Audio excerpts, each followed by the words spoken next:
भाई आज पाकिस्तान ने जीत तो लिया, लेकिन फखर जमान और बाबर आजम की स्ट्रगल ने बड़ी परेशानी खड़ी कर दी है पाकिस्तान क्रिकेट टीम के लिए। अब आप और हमें एक चीज तय करनी है कि क्या हमने इसी तरह से प्लेयर्स को एडजस्ट करना है या एक विनिंग कॉम्बिनेशन बनाना है।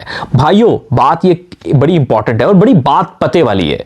देखो, जो स्ट्रगलिंग प्लेयर होते हैं उसको ऑलरेडी स्ट्रगलिंग बैटिंग लाइनअप में नहीं लाया जाता, बल्कि आपने ऐसे प्लेयर लेके आने हैं जिनकी फॉर्म अच्छी है, जो आते साथ ही मोमेंटम को कैरी कर सके। जैसे फरहान आउट हो गया, बिल्कुल कोई बात नहीं, आप आउट हो जाते हो जीरो पे, आप चांस लेते हुए या जैसे भी आप आउट हुए हो, लेकिन फिर आप जिस तरह मोमेंटम बनाया था साइम अयूब ने और सलमान अली आगा ने, तो बाबर ऑलरेडी स्ट्रगल करते हुए आ रहे हैं। उन्होंने आके जाहिर 9 गेंदों पे उनके 4 रन थे, फिर आहिस्ता आहिस्ता कर कर करके उनको कुछ गेंदें लगी, मेरा ख्याल है फिर जाकर उन्होंने एक छक्का एक चौका मारा, तो वो 20 गेंदों पे 24 रन, जो कि ठीक नहीं था, मोमेंटम टूट गया। उसके बाद फखर जमान ने उनसे भी ज्यादा स्लो खेला, वो भी स्ट्रगल करते हुए आ रहे हैं, तो उनका मेरा ख्याल है शायद को 12 रन 16 गेंदों पे इस तरह कुछ उन्होंने बनाए, तो वो और भी स्लो इनिंग्स थी।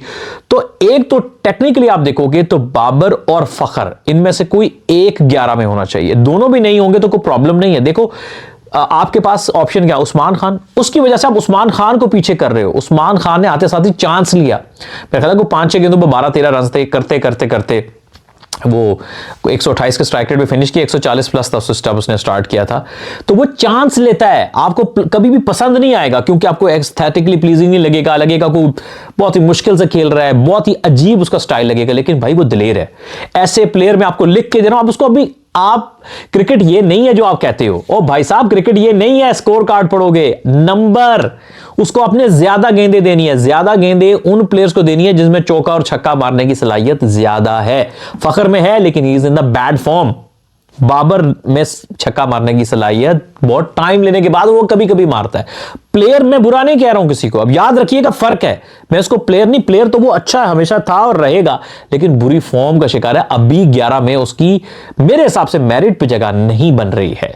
तो आपको जैसे आपके पास उस्मान खान है, शादाब खान है, आपके पास मोहम्मद नवाज है, फिर अगर फहीम अशरफ 11 में आता है, फहीम अशरफ है, या कभी आपको लगे तो ख्वाजा नाफे को एज अ बैट्समैन खेला है। वैसे तो मैं हक में नहीं था क्योंकि वो प्लेयर अभी तैयार नहीं हुआ और एज अ विकेट कीपर तो बिल्कुल भी नहीं, लेकिन अगर फिर भी खिलाना चाहते हो तो चलो उसको खिला दो मिडिल ऑर्डर में। इन्हीं बैट्समैन पर रिलाय करो, तो कि जो फॉर्म, जो छक्का मार सकते हैं, राइट मतलब अपनी फॉर्म में है और इस तरह से है, इनको ज्यादा से ज्यादा अपॉर्चुनिटी दो, क्योंकि एक बैट्समैन को भी कम से कम 5 से 6 गेंदें चाहिए होती हैं सेटल डाउन होने के लिए। जब वो आएंगे 13-14 ओवर के बाद या 15 ओवर के बाद, फिर भाई टाइम नहीं रहता, फिर आते साथ मारना होता है। ये पावर हिटर नहीं है, there is a difference between a power hitter and a stroke player.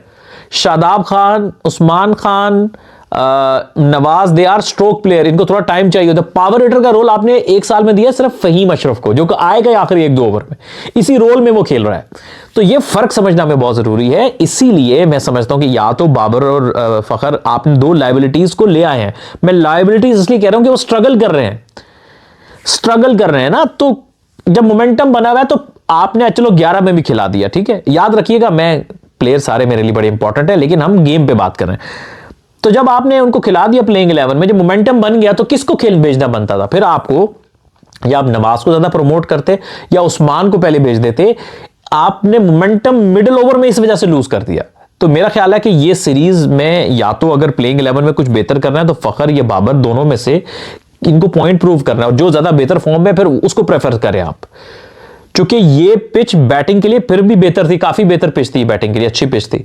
Australia के लिए इतनी, हमारे लिए ठीक थी। ये हमने कम स्कोर किया है, लेकिन श्रीलंका में मुश्किल पिचेस होंगे, वहां तो और मुसीबत पड़ जाएगी। इसलिए उन बैट्समैन को ज्यादा मौका दें जो कि आपके उन कंडीशंस में बेहतर साबित हो सकते हैं, आप उनको कम चांस दे रहे हो। तो मेरा ख्याल है कि ये स्ट्रेटेजिकल पाकिस्तान थोड़ी गलती कर रहा है, इसमें बेहतरी की जरूरत है। देखें, प्लेयर के हिसाब से टीम ना बनाए, बल्कि स्ट्रेटेजी के हिसाब से टीम बनाए, यही होना चाहिए। कोई प्लेयर छोटा नहीं, कोई बड़ा नहीं, कोई नया नहीं, कोई पुराना नहीं।